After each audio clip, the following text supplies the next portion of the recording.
नमस्कार। एक बार फिर से स्वागत है आपका आदर्श विद्या मंदिर लाडनू की ऑनलाइन कक्षा में। तो कल हमने एक्टिविटी नंबर जो फर्स्ट है उसका डी वाला किया था, जिसके अंदर हमने ट्रू फॉल्स सॉल्व किए थे। उसके बाद हमने सेकंड वाली एक्टिविटी की थी, जिसके अंदर एक में हमने fill in the missing letter किया था और एक के अंदर हमने खाली जगह वो हमने भरी थी। आज हम जो आगे की जो एक्टिविटीज़ हैं वो हम सॉल्व करेंगे। तो चलिए शुरू करते हैं हम आगे की जो एक्टिविटी है उसको सॉल्व करना।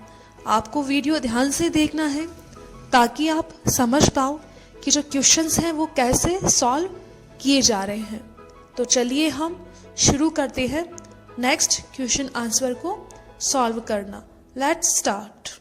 तो इस पेज में आप देख सकते हो कि कल के वीडियो में हमने डी, ए और बी ये तीनों सवाल जो हमने कल के वीडियो के अंदर सॉल्व कर लिए थे। आज हम करेंगे सी वाला, जिसके अंदर लिखा हुआ है right one word for the group of words, यानी हमें एक शब्द के अंदर उत्तर देना है। ये सवाल हमने पीछे के बहुत सारे लेसन्स के अंदर सॉल्व किया है, तो ये सवाल आपके लिए नया नहीं है। आप इजीली इसको सॉल्व कर सकते हो और कैसे इसको सॉल्व करना है ये आपके माइंड में है। तो देखिए, इसमें नंबर 1 लिखा हुआ है area of land where farmers grow crops. Area of land यानी भूमि का वो भाग, वेयर जिसका मतलब यहाँ पर है जहाँ। फार्मर्स, फार्मर्स का मतलब होता है किसान। ग्रो क्रॉप्स, ग्रो यानी उगाना, क्रॉप्स यानी फसलें। तो भूमि का वो टुकड़ा, वो क्षेत्र जहाँ पर किसान लोग खेती करते हैं, उसको एफ से क्या बोलते हैं? हिंदी में उस जगह को हम खेत बोलते हैं और इंग्लिश में उसको हम एफ से क्या बोलेंगे? उसको हम एफ से बोलेंगे फार्म। FAR farm. फार्म उससे फार्मर बना है। तो फार्म वो एरिया होता है जहाँ पर फार्मर्स खेती करते हैं। इसके बाद द इधर साइड ऑफ ए रिवर, यानी कि नदी के जो दोनों तरफ का जो हिस्सा होता है उसको इंग्लिश में बी से क्या बोलते हैं? तो उनको इंग्लिश में बी से बोलते हैं बैंक, और ये हो जाएगा बैंक्स, BANKS, जिसका मतलब किनारे। इसके बाद नंबर 3 दिया हुआ है the thing about which we know nothing. The thing यानी ऐसी कोई बात या ऐसी कोई चीज, अबाउट जिसका मतलब होता है बारे में, जिसके बारे में वी नो नथिंग हम कुछ भी नहीं जानते। उसको एस से क्या बोलते हैं? तो उसको एस से बोलते हैं सीक्रेट, SECRET, सीक्रेट यानी ऐसी बात जिसके बारे में कोई भी नहीं जानता हो। इसके बाद नंबर 4 है a large gathering of people at a place, यानी बड़ी संख्या में पीपल यानी लोग, गैदर यानी इकट्ठा होना, बड़ी संख्या में एक जगह पे जहाँ पे बहुत सारे लोग इकट्ठा हो रखे हैं, उन लोगों को एक साथ सी से क्या बोलेंगे? तो हम उसको हिंदी में बोलते हैं भीड़। जहाँ पे बहुत सारी संख्या में लोग एक साथ हो उसको हम बोलते हैं भीड़। और भीड़ को इंग्लिश में बोलते हैं क्राउड, जिसकी स्पेलिंग होती है CROWD, क्राउड। क्राउड यानी भीड़। तो इस तरह हमें ये क्वेश्चन है यानी 1 वर्ड वाले हमें सॉल्व करने हैं।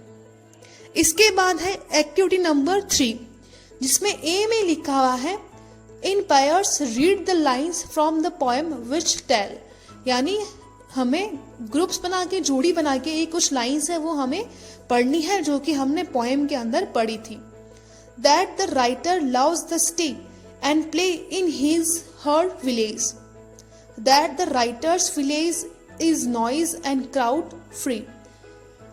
उसके बाद नंबर 2 में लिखा हुआ है divide the class into 2 groups and read this poem one by one in the class, यानी क्लास को 2 ग्रुप्स में डिवाइड करना है, बांटना है और उसके बाद एक एक करके सबको ये पोएम है वो बोलनी है। तो ये जो एक्टिविटी है वो क्लास में ही हो सकती है, आप अपने घर पे भी बुक को लेके इसको पढ़ सकते हो। उसके बाद आता है बी वाला, work in groups of 4 students, यानी आपको 4 स्टूडेंट्स का एक ग्रुप बनाना है and speak about the things that are there in the village. Begin your answer with using the words, यानी आपको 4 बच्चों का एक ग्रुप बनाना है।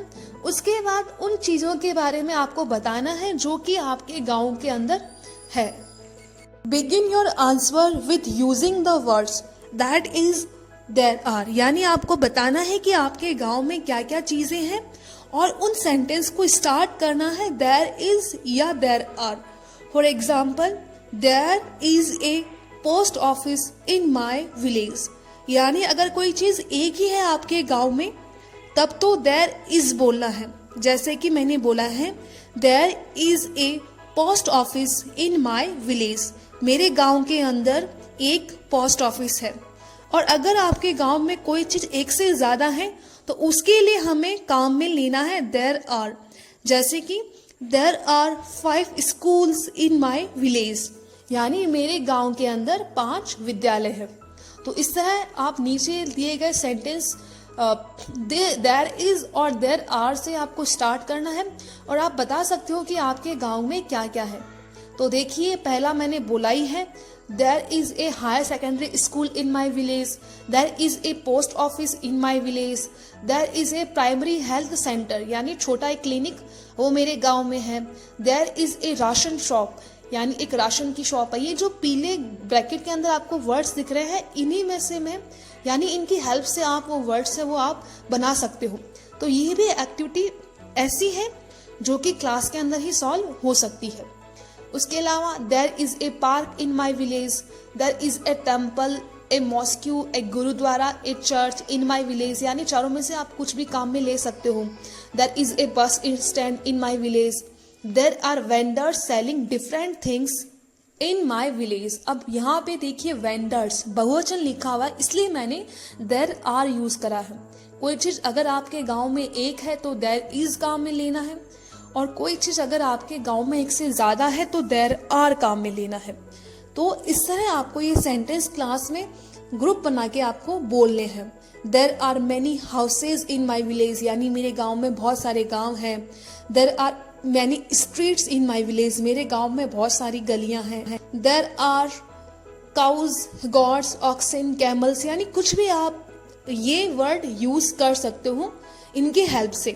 तो ये एक्टिविटी ऐसी है कि जो क्लास के अंदर ही होती है ताकि आप कुछ बोलना सीखो, आपकी हेजिटेशन है वो थोड़ी कम हो। इसके बाद सी वाला है, pronounce these words after your teacher, यानी पहले आपके टीचर ये वर्ड्स बोलेंगे, उसके बाद आपको इसका प्रोनाउंसिएशन या प्रोनाउंस आपको इसको करना है। तो देखिए इसमें लिखा हुआ है विलेज, VILLAGE। बहुत सी जगह इसको विलेज भी पढ़ा जाता है। उसके बाद विलेज यानी गांव। उसके बाद है नॉइज, NOISE, नॉइज, नॉइज यानी शोर। उसके बाद चिल्ड्रन, CHILDREN, चिल्ड्रन यानी बच्चे। रिवर्स, RIVERS, रिवर्स यानी नदियाँ। MURMURS, मर्मर्स यानी सरसराहट करना। हिल्स, पहाड़ियाँ। सीन, SCENE, सीन का मतलब होता है दृश्य। उसके बाद लिखा हुआ है सॉन्ग्स, SONGS, सॉन्ग्स यानी गाने। और सबसे लास्ट में लिखा हुआ है फार्मर्स, FARMERS। तो ये सारी एक्टिविटी ऐसी है जो कि क्लास के अंदर ही की जा सकती है। अब सबसे लास्ट में है आपकी एक्टिविटी नंबर 4। इसमें क्या करना है, divide the class into 4 groups, यानी क्लास को 4 ग्रुप्स में बांट देना है, सारे बच्चों को 4 समूह बना देना है। And ask each group to write a paragraph about a village, और हर ग्रुप को एक गांव के बारे में एक पैराग्राफ लिखना है। After that ask each group to read it out to the class. और उसके बाद सभी को जो उन्होंने लिखा है, जिस ग्रुप ने जो पैराग्राफ लिखा है उसे वो अपनी क्लास के अंदर बोल के पढ़ के सुनाना है। You may use the words given in the brackets to write the paragraph. और आप पैराग्राफ लिखने के लिए नीचे येलो बॉक्स के अंदर कुछ वर्ड्स दिए हुए हैं, उनको आप काम में ले सकते हैं। और ये वर्ड्स हैं देयर इज या देयर आर, इससे स्टार्ट करना है आपको। और उसके बाद में देखो आप कौन कौन से शब्द हैं अपने पैराग्राफ में काम में ले सकते हो। Huts, situated at the foot of a big hill, most villagers, farmers work hard on their farms, grow यानी उगाना, crops फसलें, vegetables सब्जियां, look after the cattle मवेशी यानी जो पशु होते हैं उनकी देखभाल करना, look after means देखभाल करना, green fields हरे मैदान, no noise and crowds यानी कि ना तो भीड़ है और ना शोर है, चिल्ड्रेन बच्चे, गो टू स्कूल विद्यालय जाते हैं, play games, people happy, villagers live, peace peaceful, village यानी इनकी हेल्प से आपको एक पैराग्राफ रेडी करना है।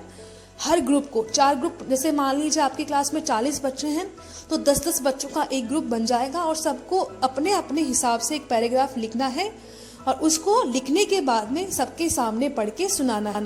तो इस तरह ये जो एक्टिविटीज हैं आपकी तीसरी और चौथी, ये ऐसी एक्टिविटी हैं जो कि क्लास के अंदर ही सॉल्व की जा सकती है। आपकी एजिटेशन खुले, आप थोड़ा बोलना सीखो।